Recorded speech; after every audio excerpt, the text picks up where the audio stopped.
bin also eine Frage aus dem Mädelsabend-Quiz. Let's go. Da ist gerade runtergefallen. Hast du schon mal eine peinliche SMS verschickt, als du ein bisschen zu viel getrunken hast? Boah, betrunken finde ich noch schwierig, weil ich habe selbst schon ein paar weirde Sachen verschickt, weil auch die Hemmschwelle tiefer ist. Aber ich komme gerade eigentlich ins Sinn. Die ist nicht mal drunk und die ist so schlimm gewesen. Die war mit meinem ersten Freund in unserer Kennenlernphase. Wir haben damals so lange Memos verschickt und ich weiss nicht, ich war schon an einer langen Memo dran gewesen, so. Und ich habe gemerkt, langsam hat sich da etwas angefangen an kurbeln.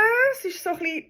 Und ich habe gemerkt, das muss raus. Das muss raus. Und weißt du, die Memo ist schon so lang, du kannst jetzt nicht mehr abbrechen und du musst jetzt aber auch gleichzeitig einen Schluss finden. Und du kannst jetzt nicht einfach sagen, okay, tschüss, sondern du musst noch kurz so ein Ende finden. Und ich habe gemerkt, okay, es wird wirklich langsam knapp. Und ich mache wirklich literally...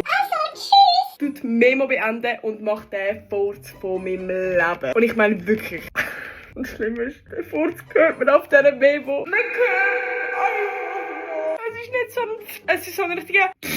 Oh mein Gott. Ich kann die Memo safe nicht, dass ich jetzt einblenden. Ja, wenn du Lust hast oder so. Mir ist es egal. Und ich weiss, das Schlimmste war wirklich, dass er noch so gefragt hat, ob ich in dieser Memo jetzt gefurzt habe. Und ich einfach so keine Konferenz gehabt und sagen, ja Mann, ich habe einen fetten Furz angelegt. Ich bin so, nein, ich habe das mit dem Maul gemacht. Das war wirklich fucking peinlich.